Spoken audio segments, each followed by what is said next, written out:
everyone, welcome back to my YouTube channel, Math with Indah.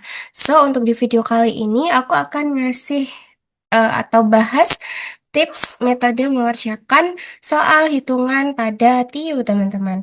Nah, teman-teman tahu nggak sih kalau sebenarnya banyak peserta SKD CPNS yang gugur di tes TIU itu atau di TIU itu bukan karena mereka nggak bisa ngitung, teman-teman, tapi karena mereka kehabisan waktu karena terjebak dengan angka. Nah, karena seperti yang kita tahu di tes SKD CPNS itu kan waktunya sangat-sangat terbatas ya, teman-teman. Apalagi untuk TIU ini banyak hitungannya. Nah, padahal ya, teman-teman, TIU ini meskipun banyak hitungannya, tapi soal-soalnya itu didesain eh, bukan seperti tes IC yang harus diuraikan perhitungannya, melainkan tes menemukan kecerdikan pola. Nah, di sini teman-teman harus cari polanya. Nah, teman-teman berhenti menghitung manual dan sekarang mulai gunakan berbagai strategi cerdas supaya soal-soal hitungan pada TIU itu bisa selesai dalam hitungan detik. Nah, makanya simak video berikut ya, teman-teman. Untuk di video kali ini, aku akan ngebahas 3 tips pertama, yaitu yang pertama menggunakan metode aproksimasi. Aproksimasi itu pendekatan nilai, teman-teman. Terus yang kedua itu adalah metode simplifikasi dan pemisalan. Jadi, dimisalkan gitu, misalkan pakai variabel. Terus yang ketiga itu ada metode eliminasi opsi. Nah, nggak lama-lama, aku lanjutin ke metode pertama. Untuk metode pertama atau metode aproksimasi, aproksimasi itu sebenarnya adalah nama lain dari pendekatan nilai. Kalau teman-teman ingat waktu di sekolah kita belajar mengenai pembulatan, nah pembulatan itu bisa disebut sebagai aproksimasi karena pendekatan nilai, bukan nilai yang sebenarnya gitu. Nah, metode ini tuh digunakan untuk menghindari perhitungan angka desimal atau pecahan yang rumit dengan cara membulatkannya ke angka cantik terdekat. Terdekat. Maksudnya cantik itu biasanya yang nggak ada desimalnya, teman-teman. Jadi dibulatin gitu. Nah, prinsipnya di sini teman-teman mengutamakan estimasi nilai daripada menghitung nilai yang sebenarnya. Terus kapan digunakan? Digunakan saat pilihan jawaban memiliki rentang selisih yang cukup besar. Oke, biar lebih jelas kita bahas salah satu contoh soalnya ya, teman-teman. Di sini ditanyakan nilai dari 9/10 dikali 13/14 dibagi 17/18 dikali 20/21. Nah, dibanding teman-teman ubah pecahannya jadi desimal atau dihitung secara manual, itu teman-teman bisa ini. Ingat ya teman-teman, kalau pecahan itu yang pembilang sama penyebutnya memiliki angka yang sama, misalkan 1/1. Nah, 1/1 itu kan sama dengan 1. Terus 10/10 itu juga sama dengan 1. Nah, teman-teman lihat di soal. Di soal itu ada 9/10, kemudian 13/14, 17/18, 20/21. Nah, di sini teman-teman bisa aproksimasi atau bisa teman-teman bulatkan nilainya itu menjadi 1. Nah, 9/10 sama dengan 1. Jadi ini itu diaproksimasi sama dengan 1, 9/10 1, 13/14 1, 17/18 1 juga, 20/21 juga 1. Karena kan pembilang sama penyebutnya itu bedanya nggak begitu jauh kan, cuma beda satu angka bulat gitu. Nah, makanya bisa diaproksimasi sama dengan 1 atau dibulatkan sama dengan 1. Nah, 1 kali 1 per 1 kali 1 itu kan sama dengan 1 ya, teman-teman. Nah, terus kita lihat di opsi. Ternyata di opsi yang jawabannya itu mendekati 1 ada 0,94 sama 1,07. Nah, terus kalau kayak gini jawabannya yang mana? Nah, teman-teman ingat ya, tadi kan kita dekati 1, padahal nilainya kan bukan 1 gitu. Nilainya itu mendekati 1. Nah, mendekati 1 itu di bawahnya atau di atasnya. Nah, tentunya di bawahnya ya, teman-teman. Teman-teman ingat ya, kalau 5/10 aja sama dengan 0,5. Nah, ini kan apa namanya? semakin semakin jauh pembilang sama penyebutnya, nilainya itu akan semakin kecil gitu.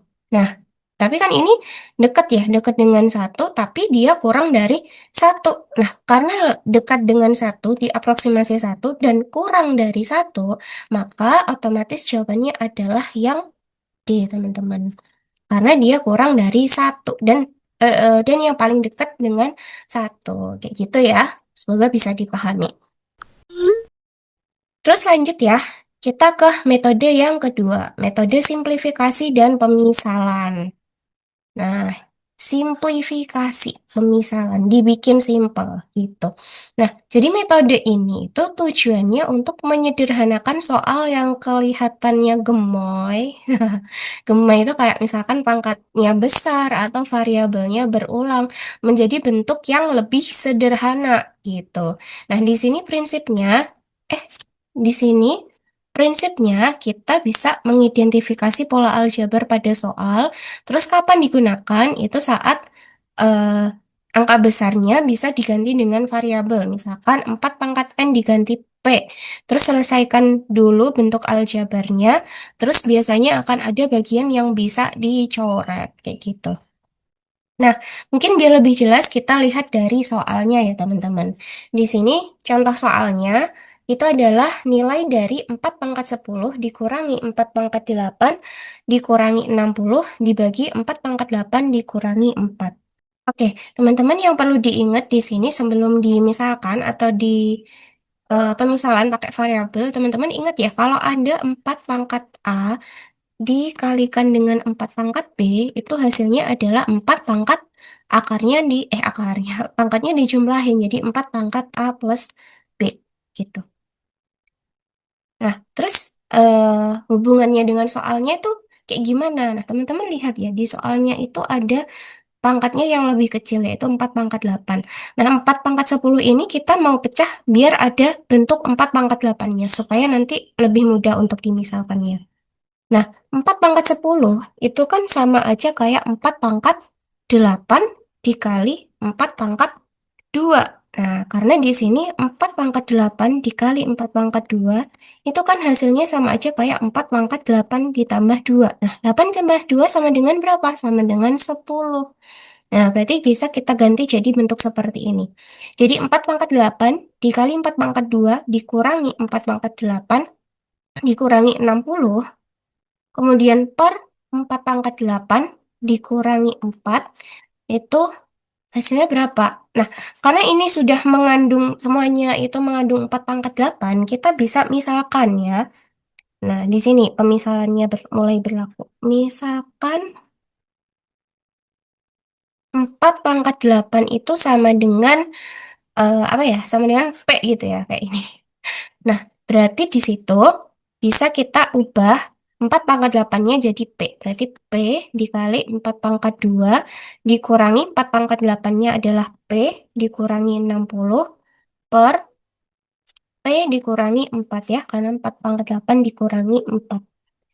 Nah, terus kemudian 4 pangkat 2 itu bisa kita uraikan ya menjadi 16.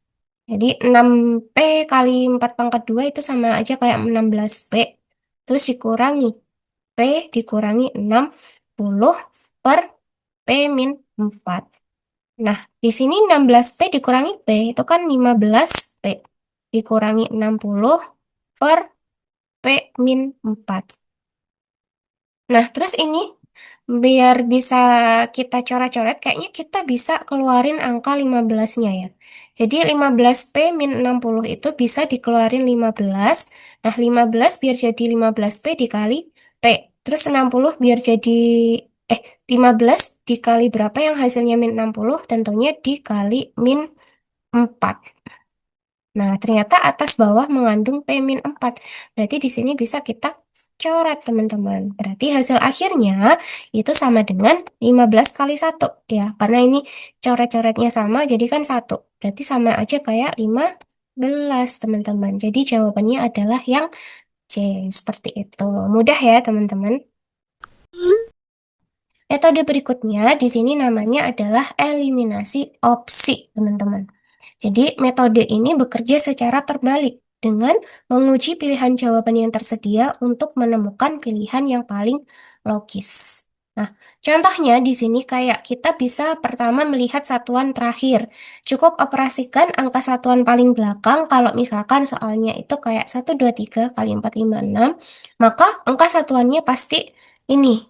3 kali 6 berarti angka satuannya pasti 8. Karena 3 kali 6 sama dengan 18 gitu. Nah, berarti opsi yang angka terakhirnya itu bukan, atau satuan yang bukan 8 bisa langsung dieliminasi gitu. Terus contoh kedua, ini bisa kita pakai secara logika. Nah, kita bisa eliminasi opsi yang terlalu besar atau terlalu kecil untuk hasil operasi pada soal, teman-teman. Nah, biar lebih jelas, kita lihat dari contoh soalnya ya. Di sini tuh yang ditanyakan adalah jumlah bilangan kuadrat antara 30 sampai 80. Nah, kita bisa daftar ya, bilangan kuadrat antara 30 sampai 80 itu kan ada 6 pangkat 2. 6 pangkat 2, 36. Terus 7 pangkat 2, 49. Dan satu lagi 8 pangkat 2, 64. Nah, ini kan masih di rentang 30 sampai 80. Di luar itu sudah di luar rentang ya. Kayak 9 pangkat 2 kan 81 ya. Nyaris, nyaris sebenarnya. Terus 5 pangkat 2, 25 di bawah 30. Nah, berarti di sini yang kita pakai adalah ini. 36 ditambah 49 ditambah 64. Nah, teman-teman di sini kayak yang dipaparkan di contoh satu ya. Kita cukup operasikan angka satuan paling belakang. Berarti 6 ditambah 9 ditambah 4. Nah, 6 ditambah 9 ditambah 4. Itu kan hasilnya 19 ya, teman-teman. Nah, kebetulan di sini di opsi yang tersedia itu yang satuannya 9 cuma satu, yaitu opsi C. Berarti otomatis jawabannya adalah yang C seperti itu ya, teman-teman. Kalau misalkan jawabannya yang akhirannya 9 ada dua, berarti teman-teman perlu sedikit menguji lagi kayak gitu.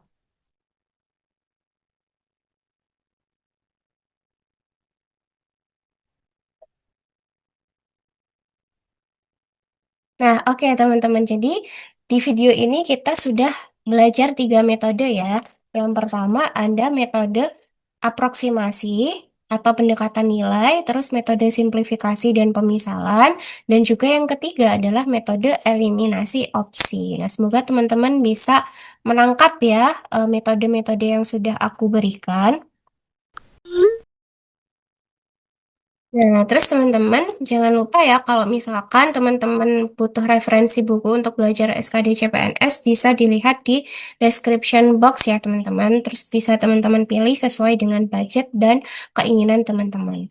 Sekian video dari aku. Mohon maaf kalau ada kesalahan kata ataupun perbuatan. Aku akhiri dan see you in the next video. Bye-bye teman-teman.